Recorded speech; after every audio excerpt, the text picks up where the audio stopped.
आ गया हूँ भाई, फिर आ गया हूँ आप लोगों के साथ। और एक बहुत अच्छी कहानी लेकर आया हूँ मैं। ओ सॉरी, मैं नहीं, उरुज लेकर आई है एक बहुत अच्छी वही मैं कहानी बोलूं। लेकर आई है। मैं जिस दिन लेके आ गया उस दिन तो मिलियंस में व्यूज चले जाएंगे। हाँ तो ले आए ठीक ना, है, मैं तो कहती हूँ लेकिन पहले मैं आए। चाहता हूँ कि नहीं यार, नहीं, थोड़ा स्ट्रगल करें हम लोग ना, समझ आ रही है। अच्छा तो मैं कहानी सुना रही हूँ तो वो स्ट्रगल हो रहा है। उसमें वो ज्यादा होता है ना, मतलब मैं तो जिस दिन सुनाऊंगा उस दिन शकास हो जाएगा, लेकिन इसलिए तो सुनाता नहीं हूँ। हाँ भाई, मेरी आदत है मतलब बोलने की। कहानी अच्छी सुनाती है लेकिन मतलब इसमें बहुत आता है। सही है भाई। और ये खूबसूरत लोग बहुत आते हैं कहानियों में। सही है। सब इंसान खूबसूरत होते हैं। सही है भाई, सब इंसान खूबसूरत होते भाई हैं। ये कहानी है, फालतू बातें नहीं करनी है, कहानी सुनानी है। तो ये जो मतलब कहानी है, कहानी का टॉपिक बताओ पहले उनको। ये जो मतलब कहानी है, ये जो मतलब कहानी है, पता नहीं कुछ। मैं करूँ कॉमेडी, से कॉमेडी चल रही है। भाई ये जो कहानी है, मतलब नहीं कहा मैंने। हाँ सही है, सही है, तो चलो। ये है काले जादू के ऊपर। एक वैसे हमने ब्लैक मैजिक के ऊपर बनाई है। हाँ बनाई हाँ। थी। तो ब्लैक मैजिक तो इतना होता है, इतना हाँ, है ये दुनिया बात सही में। है। तो जितना बोले उतना कम है। तो पार्ट 2 डाल देंगे। नहीं भाई, देखिए, ये जो स्टोरी है ये मतलब किसी ने मुझे मतलब कहा कि आप लोगों को मैं सुनाऊं। तो मेरे ही रिलेटिव हैं, उन्होंने ही कहा था कि सुनाने को, ठीक है। तो हाँ भाई, इसको, खानदान में तो मशहूर हो गए, हमारे चैनल चल रहा है अभी, वहाँ दुनिया में भी होना है। तो ये स्टोरी है काले जादू के ऊपर। और जिस फैमिली होती है, ठीक है, और लड़की की शादी होती है, वो जाती है। उसके बाद जो है ना, उसको ये चीज़ नहीं पता, सब अच्छे से चल रहा होता है, ज़िंदगी गुजर रही है। लेकिन उसको ये नहीं पता कि कोई है जो उससे जल रहा है। और ये किसी गैर को ज़रूरत नहीं पड़ती है, रिश्तेदारी जो होते हैं ना आपस में एक दूसरे से जलते हैं और और उनके काले ऊपर, जादू करवाते हैं। हाँ, नहीं। तो उनके ऊपर काले जादू करवाते हैं ताकि इनकी खुशियों में आग लग जाए। तो बहुत अच्छे, यार मियाँ ये बीवी वैसे बहुत बहुत खुश मशहूर होते हैं। बातें भी है ना, हर घर में कभी बहू बोलती, कभी सास बोलती, कभी सास बहू बोलती। ये हर घरों में ऐसा है। और ये क्यों ज्यादा टोन ये बहू सास का ही होता है, सास बहू को बोलती, बहू सास को बोलती कि इसने काला करा है, उसने काला करा है। ये मैं बचपन से सुन रहा हूँ। लेकिन ये स्टोरी जो है वो देवरानी जेठानी के ऊपर है। वो तो सही है, लेकिन मैं बता रहा हूँ मेजर जो आता है ना, वो सास बहू की कहानी पे आता है। ए मेरी बेटे के ऊपर काला जादू करा दिया, तो मेरे शोहर के ऊपर करा दिया। ये ऐसे सुनने जबकि में आता ऐसा है। कुछ भी नहीं होता, बेटे खुद ही पागल हुए हुए होते हैं, अब क्या कर सकते हैं, इसमें अब बहू की तो कोई गलती नहीं है। खैर मैं तो कोई खैर पागल वागल नहीं हुआ हूँ भाई, ठीक है। सही है। वीडियो बंद होने तो फिर बताती हूँ। चलो भाई, शुरू करो। ये स्टोरी है देवरानी जेठानी के ऊपर। तो इसके अंदर आप पूछोगे नहीं कि काला जादू कराया किसने। किसने कराया भाई? नहीं पूछो ना, देवरानी ने करवाया जेठानी ने। किसने करवाया? जेठानी ने। जेठानी ने। तो देवर देवरानी बहुत खुश होते हैं, उनकी लव मैरिज होती है और जो जेठानी है वो इसकी अरेंज होती है। तो अब जाहिर है उसकी शादी को काफ़ी टाइम हो जाता है, अरे जॉइंट फैमिली सिस्टम होता है। और सही है, अब देवरानी होती है, उसकी शादी होती है। अब जो चीज़ बड़ी में हो नहीं हुई वो छोटी में हुई, तो ये चीज़ें बहुत अक्सर चलती हैं ना इन रिश्तों में। तो अब उसका जो शौहर होता है, देवरानी का जो देवर मतलब होता है, वो मतलब वो उसको घुमाना फिराना लेके जाना, बड़ी अच्छी उनकी ज़िंदगी होती है। वो रूठ जाए तो मनाना। तो जेठानी जो होती है उसकी वो इस सब सब चीज़ों से जलती है ना बहुत ज़्यादा, कि मतलब मेरा तो मतलब वही कंपैरिजन कि मेरा हस्बैंड तो ऐसा करता है, वो तो मनाता भी नहीं है, वो तो बस मोबाइल में लगा रहता है, वो तो बात ही नहीं करता। और इसका तो देखो आगे पीछे घूमता रहता है ये वो। तो वो और जो उसकी जो देवरानी होती है वो थोड़ा थोड़ा समझ तो जाती है कि उसकी भाभी जो जेठानी है वो जल रही है उससे।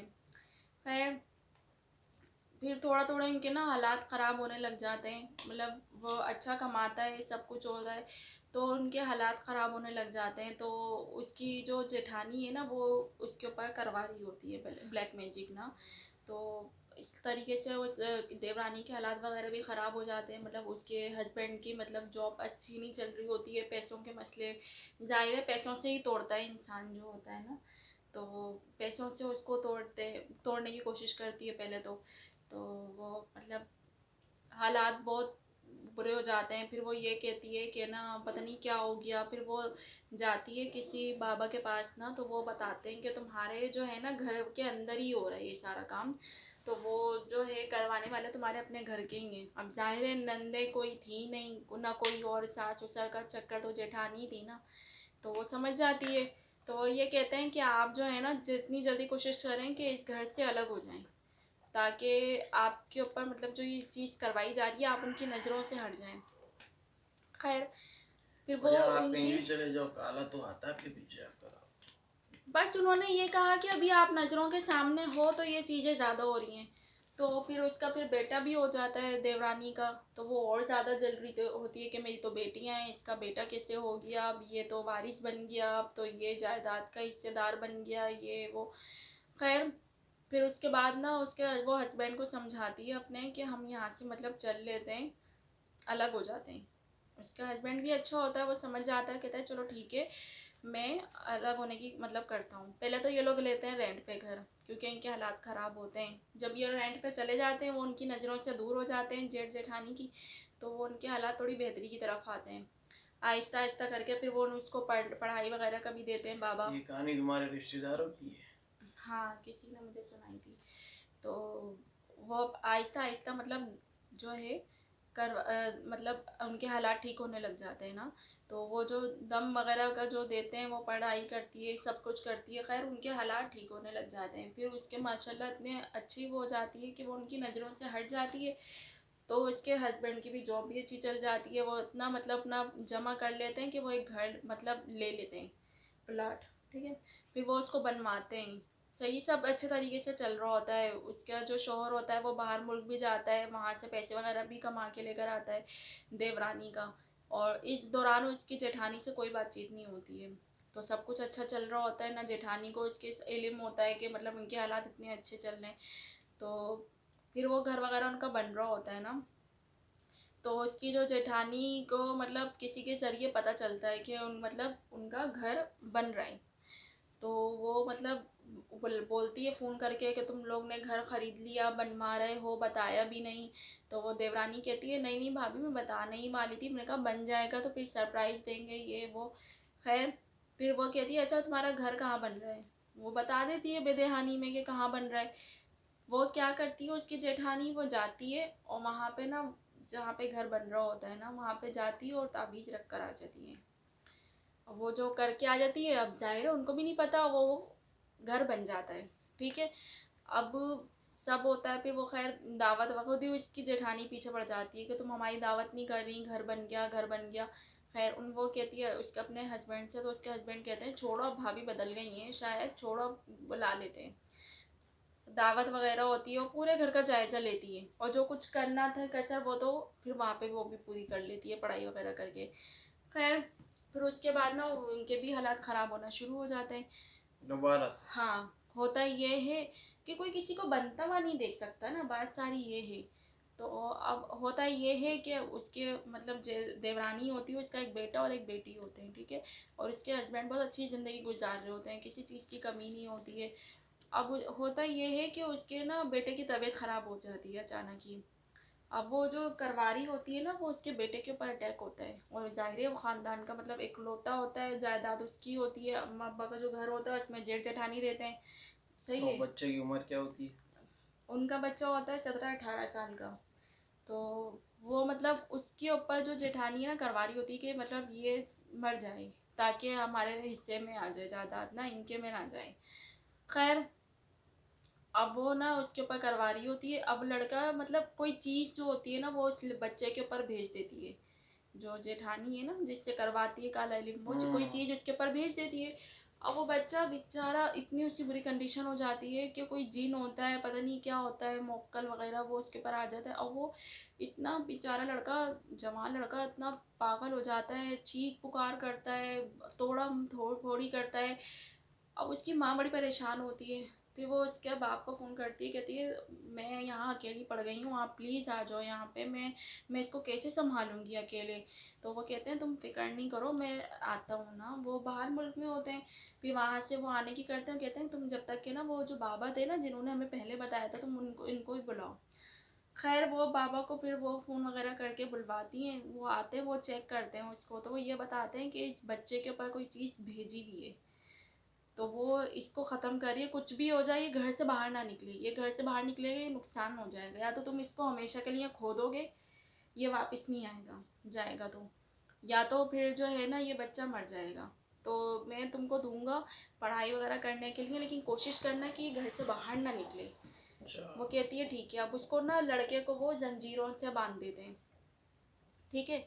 और उसका फिर ना वो उसको अपने हस्बैंड को भी बोलती है आप आ जाएं जल्दी, वो कहते हैं बस मैं आ रहा हूँ ना। खैर उसके हस्बैंड भी आ जाते हैं, फिर वो उसके हस्बैंड आ जाते हैं। अच्छा वो बच्चा को खाना वगैरह भी देती है ले जाके, वो बच्चा मतलब नहीं खा रहा होता, बेहोश पड़ा होता है। वो बाबा भी ये कह के जाते हैं कि ये सब असर है उसके, मतलब जो तावीज़ वगैरह उसने रखा जिसने भी किया, बच्चा इसलिए बहुत ज़्यादा वो हुआ हुआ है, हो जाएगा ठीक है, आप परेशान नहीं होंगे। खैर उसका बाप आता है, वो उसको बताती है कि देखो ऐसी ऐसी बात हो गई, मैं बहुत ज़्यादा परेशान हूँ, ये देखो बाबा ये बता के गए कि मतलब तुम्हारी भाभी ने मतलब ये चीज़ करी है, ठीक है, तो ये बाबा ने भाभी नाम है। बता दिया। हाँ तो जाहिर सी बात है वो उनके बहुत करीबी होते हैं, तो वो मतलब यही बोलती है कि देखो उन्होंने पहले भी यही किया था और अभी भी उन्होंने किया, और उन्होंने ये तक कहा कि उसके जो घर जब बन रहा था ना, जब तामीर हो रहा था, तो जब भी कोई ना कोई काम हुआ है, तो अब ये है कि पूरा घर तो नहीं तोड़ सकते, जाहिर सी बात है घर तोड़ के भी जाएंगे कहाँ, जो जमा पूंजी थी वो सब उन्होंने घर पे लगा दी थी, तो घर तोड़े, फिर वो ताबीज़ या जो पुतला वगैरह उन्होंने दफनाया हुआ है वो कैसे निकालेंगे, वो अब पता भी नहीं था कि घर में कहाँ है, पर ये पता था कि घर में है। घर बेच के दूसरा ले लेते। फिर उसके बाद उन्होंने यही सोचा कि हम ना यही करेंगे, लेकिन हम पहले अपने बेटे को ठीक करें। तो बेटा तो चीखे पारे, रोए, चीखे रोए, आवाज़ें अजीब गरीब सी निकाले। खैर जब रात हो जाती है, लोग देखते हैं बच्चा सो गया, मियाँ बीवी भी सो जाते हैं। जब सुबह उठ के जब देखते हैं तो बच्चा घर में होता ही नहीं उनका। भाई बच्चा बच्चा क्या कर रही हो, 18 साल का जवान बंदा है, बच्चा उनका तो बच्चा। बच्चा है ना भाई, माँ बाप के लिए तो बच्चे ही होते हैं, तो वो लड़का होता ही नहीं है बस। हाँ, लड़का वो बोलो। लड़का होता ही नहीं है घर के अंदर। अब वो होता ही नहीं है, फिर उसके बाद वो लोग बहुत ढूंढते हैं बच्चे को, अपने मतलब बेटे को, कहाँ गया, लेकिन वो नहीं मिलता। और इसी ढूंढाई के चक्कर में वो लड़का नहीं मिलता, वो लड़का ऐसा जाता है कि वो मिलता ही नहीं है, क्योंकि बाबा ने कहा था कि अगर ये चला गया तो ये वापस नहीं आएगा। खैर फिर उसके बाद वो लोग इतना ढूंढते हैं नहीं मिलता, उसकी माँ का तो रो रो कर बुरा हाल हो जाता है। खैर वो बाबा कहते हैं कि जैसा गया है ना, मैं तावीज़ वगैरह तुमको दूंगा लटकाने के लिए, तो ये वापस आ जाएगा, तुम लोग परेशान नहीं हो, ठीक है। अब वो ना अपने घर के गेट के ऊपर तावीज़ लटका देते हैं। अब उसके जो है ना फिर ऐसा होता है कि उसका बेटा आ जाता है वापस, कितने 1 डेढ़ महीने बाद आता है। तो एक एक डेढ़ डेढ़ महीना वो महीने होता बाद, कहाँ है? ये भी नहीं पता कि वो होता कहाँ उसको है। खुद को भी नहीं पता। उसको भी नहीं पता, उसका दिमाग ऐसा मतलब बंद कर देते हैं लड़के का कि वो अपने दिमाग में उसके है ही नहीं कि वो कहाँ जा रहा है कहाँ नहीं जा रहा। खैर फिर वो 1 महीने के बाद वो खुद ही आ जाता है। अब आता है तो उसकी माँ उससे पूछती है, उसको कुछ याद ही नहीं होता कि वो कहाँ गया कहाँ नहीं गया। तो बाबा उसको कहते हैं कि तुम इसको ज़्यादा परेशान नहीं करो, फिर इसको अगर ज़्यादा पूछगछ करेंगे तो इसका दिमाग और ख़राब रहेगा, नहीं पूछो इसको, इसको अभी कमरे में ही बंद रखो, इसको कमरे से बाहर नहीं निकलने देना, क्योंकि अभी तो मैंने बुला लिया, अब ये अपने आप को नुकसान भी दे सकता है, क्योंकि वो चीज़ बहुत ख़तरनाक है। तो उसके बाद ये होता है कि उसके जो हस्बैंड होता है ना, वो जा रहा होता है बेचारा ऑफिस, और उसका इतनी बुरी तरीके से एक्सीडेंट होता है कि उसका इंतकाल हो जाता है। वो बेचारी और टूट जाती है, और उधर उसके जवान बेटे की ये हालत होती है। मतलब ये जो भी कुछ करवा रहा, फिर वो गुस्से में आके जब उसके हस्बैंड की डेड बॉडी आती है, वो बहुत ज़्यादा टूट जाती है, रोती है, बिलखती है। उसी दौरान ही जो है ना, उसका बेटा जो है उसकी हालत बिगड़ने शुरू हो जाती है। खैर उसकी तस्वीर वगैरह उसके शौहर की कर देते हैं, और उसका बेटा भी उसको बहुत परेशान कर रहा होता है। फिर उसके वो अपनी जेठानी को फ़ोन करती है, कहती है तुमको क्या मिला ये सब कुछ करके, तुमने क्यों करा ये सब कुछ ना, तुम्हें तुमसे बर्दाश्त नहीं हो रहा था भाई, मुझे नहीं चाहिए था, तुमने क्यों हमारी जान नहीं छोड़ी। तो उस पर उसकी जेठानी बोलती है अभी क्या, अभी तो तुम और देखोगी। वो कहती है तुमने मेरे साथ ऐसा क्यों किया, तुम ये सब कुछ क्यों कर रही हो। तो वो कहती है कि ना बस मैं तुमसे जलती हूँ, तुम्हें सब कुछ कैसे मिल सकता है, तो जो मुझे नहीं मिला, तो इसलिए मैं तो तुम पे करूँगी, अब तुम बच के दिखाओ, तुमने घर भी कर लिया अपना। है। वो कहती है अल्लाह की ज़ात बहुत बड़ी है, जो मेरे नसीब में लिखा होगा वो हो जाएगा, तुम्हें जो करना है तुम कर लो। फिर होता यह है कि उसका वो अपने बेटे को सुला मतलब खाना वाना दे के कमरे से बाहर आ जाती है रात में, और दूसरे दिन ही उसके बेटे का इंतकाल हो जाता है। जब वो उठ के सुबह देखती है तो उसके बेटे में जान ही नहीं होती है। तो इस तरीके से उसके बेटे का भी इंतकाल हो जाता है। अब फिर बचा कौन, वो अकेली और उसकी बेटी। वो इतनी ज़्यादा टूट जाती है, इतनी ज़्यादा टूट जाती है। फिर वो जो बाबा होते हैं ना, वो कहती है अब मेरा क्या फ़ायदा, वो मुझे भी मार दे, कर दे उसको जो करना था, जो मेरे घर के सरबराह थे उसको इसने ख़त्म करवा दिया, और जो है ना काला जादू करके हम लोग को इतना बर्बाद कर दिया, मेरा बेटा नहीं रहा। तो फिर वो ये कहती है कि मुझे रहना ही नहीं है। फिर वो घर जो है ना, ज़ाहिर है ये चीज़ें तो ख़त्म होती नहीं है। फिर वो जो उसकी जो देवरानी होती है ना, वो घर बेच के और वो जाके कहीं और जाके रहने लग जाती है कि अपनी बेटी के साथ। तो बात ये है कि कहानी का एंड तो यहीं पर ही हो गया। अच्छा, हमें तो पता ही नहीं था भाई ये है। हाँ, कि मतलब ये जो काला जादू होता है ये सही नहीं होता है, और ये वाकई घर बर्बाद कर देता है। बेशक अल्लाह की ज़ात बहुत बड़ी है, लेकिन करवाने वाले ना करवा ही देते हैं, ठीक है।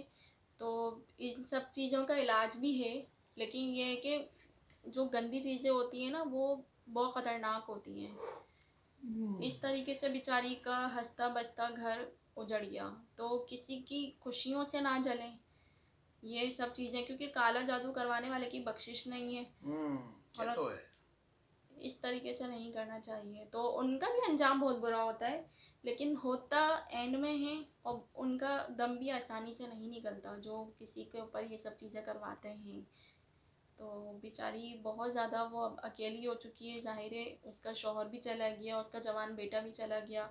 तो नज़रें लोग ऐसे करते हैं, ये जो अपने जो होते हैं ना रिश्तेदार, यही आपकी खुशियों से जलते हैं। हाँ, गैरों को क्या पड़ी है। खैरों को क्या पड़ी सी बात है। तो ऐसे लोगों से तो मैं कहती हूँ चोट दूर अपने ही ही रहें। पहुंचाते हैं भाई। हकीकत है, ऐसे लोगों से फिर दूर ही रहना चाहिए। तो भाई यही थी आज की बेहतरीन स्टोरी थी। ठीक है, मजा आई सुन के, मैं तो चला ही गया था अपने धुन के अंदर। आप इमेजिन कर रहे होंगे। तो बस क्या बोल सकते हैं भाई, दुनिया नहीं सुधरेगी। नहीं सुधरते ना भाई हमको लोग। सुधारना है, नहीं फिर वीडियो 2 घंटे पे जाएगी। नहीं सुधार रहे हम, ऐसे ही रहो, माँ बहन करते रहो। सही है, तभी तो हम कहानियाँ बनाएंगे। तो भाई यही थी आज की वीडियो। अपना ख्याल रखें, हम आपसे मिलते हैं अगली वीडियो में। अल्लाह हाफिज़।